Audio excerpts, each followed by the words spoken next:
So this is a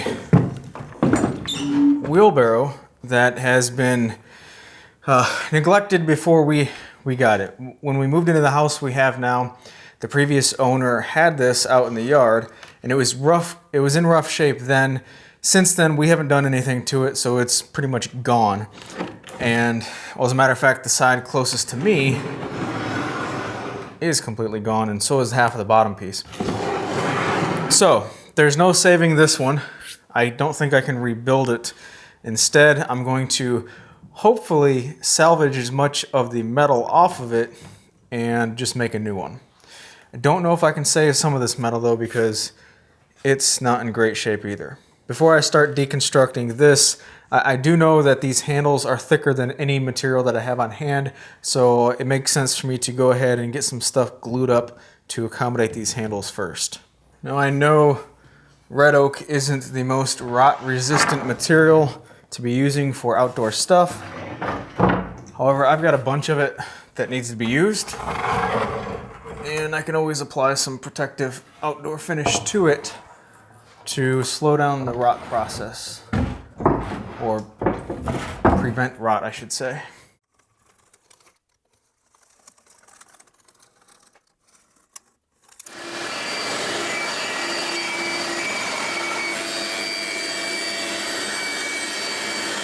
These pieces are so warped that if I joint them first, I'm not going to be left with much material, so I just skip planing them before gluing them together.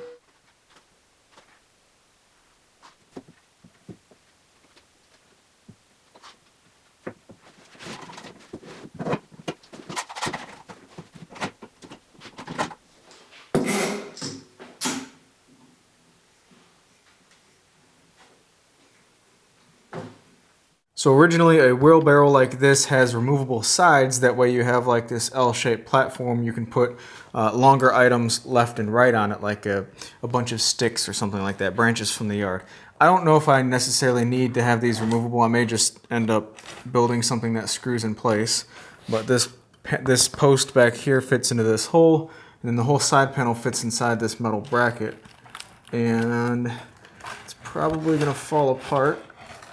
But I need to start removing this stuff so that I can build the, measure out and build this bottom platform.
I skipped ahead a little bit because the milling process is just a ton of repetition.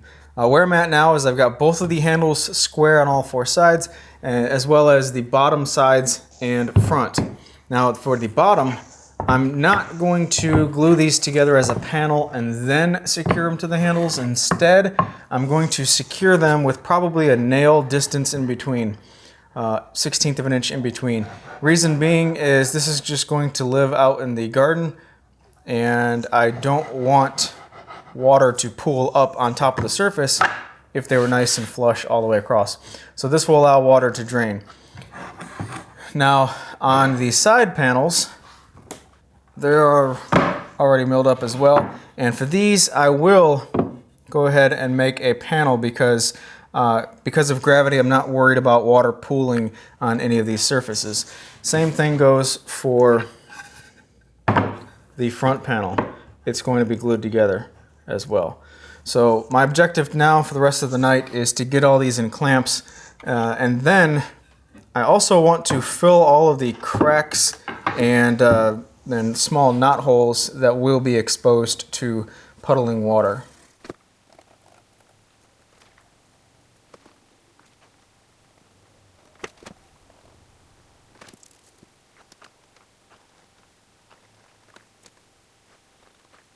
It is the next day, so the next step is to clean up the glue squeeze out and clean up this epoxy before shaping the handles.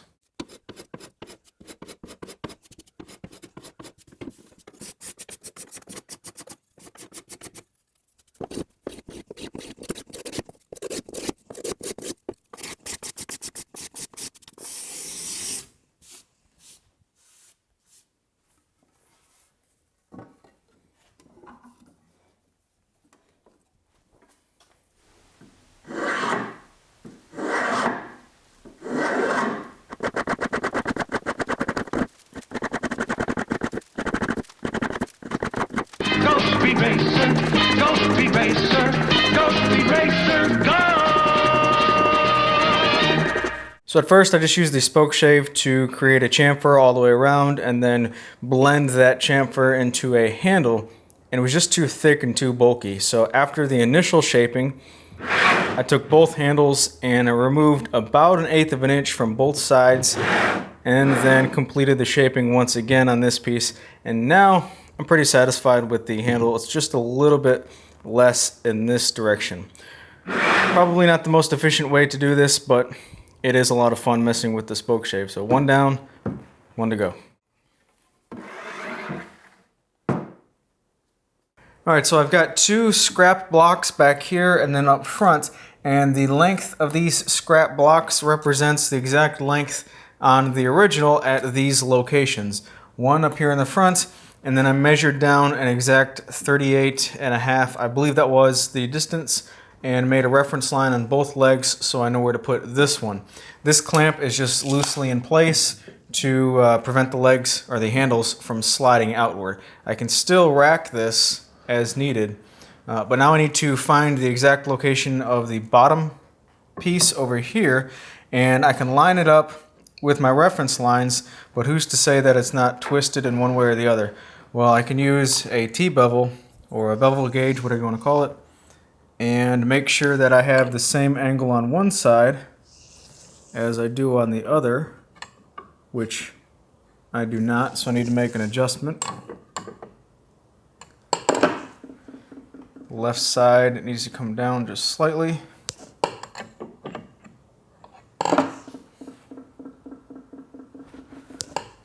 And now, these are the exact same angles, which means that everything is symmetrical and I can start installing the bottom slats. I'm not worried about this overhang. I'll trim it off later.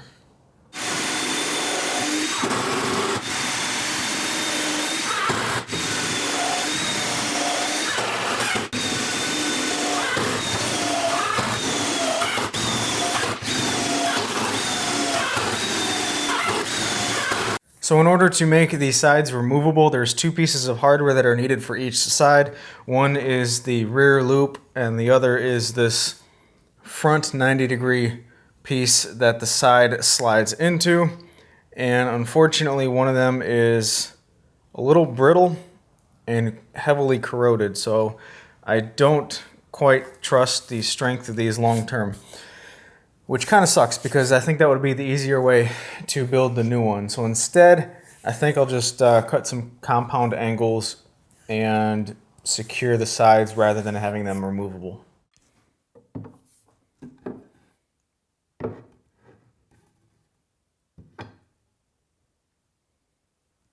I'm going to attach the front to this cleat and then this cleat to the handles. But there's 2 different angles going on here. So if I attach this flush with the handle, then you'll see there's a gap right here. But if I attach it flush with the front panel, then there's a gap down here at the bottom. So I need to find out whatever angle this is. So whatever that angle is on my bevel gauge, I need to rip that on the table saw on this back edge.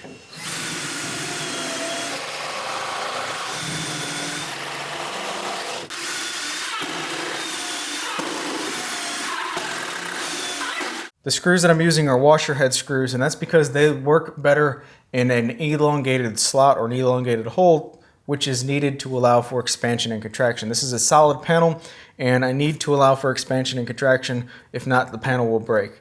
So once I get this thing 100% completed, I'm going to mark all of the pieces that need to be trimmed off, and then disassemble it, trim off what needs to be trimmed off, and then reassemble it with the finishing stage kind of combined. That way I get finish in between all of the joints. Now, at that point, I will elongate some of these holes to allow for expansion and contraction. I haven't done it just yet. But now I need to attach the side panels. And to do so, I've got a couple compound angles to cut. And I'm going to make the cuts one at a time. The first is this front cut to match this angle right here. So all I have to do is set my angle gauge to the angle of this panel and then extend it from the bottom, extend a line from the bottom to this point right here, and then cut that off.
The construction is done. I'm very pleased with the overall look of it. I do need to trim off some of the overhanging pieces, like I said, but I'll do that off camera as I disassemble and start the finishing process. Now, I'm going to finish in between all of the joints, and that's because I want this to last a long time.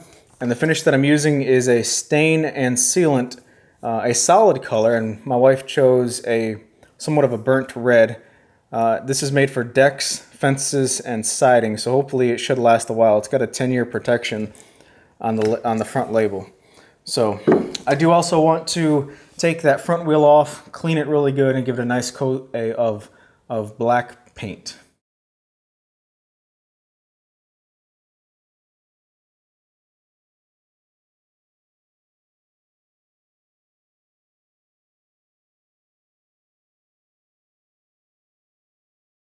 If you enjoyed this video, hit that thumbs up button and subscribe so you don't miss the next video. Check out my second channel where I post kind of weekly update behind the scenes type videos.